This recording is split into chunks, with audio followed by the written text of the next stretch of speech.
રાજનીતિ સંદેશ ન્યૂઝમાં આપનું સ્વાગત છે।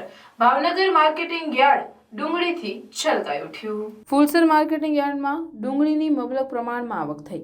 ખેડૂતો પોતાની ડુંગળી લઈને માર્કેટિંગ યાર્ડમાં પહોંચ્યા। યાર્ડમાં ડુંગળીનો ભરાવો થતાં નારી ચોકડી સબ યાર્ડ ઊભું કરવામાં આવ્યું। એક જ રાતમાં 2 લાખ કરતાં વધારે ગુણ ડુંગળીની આવક થવા પામી।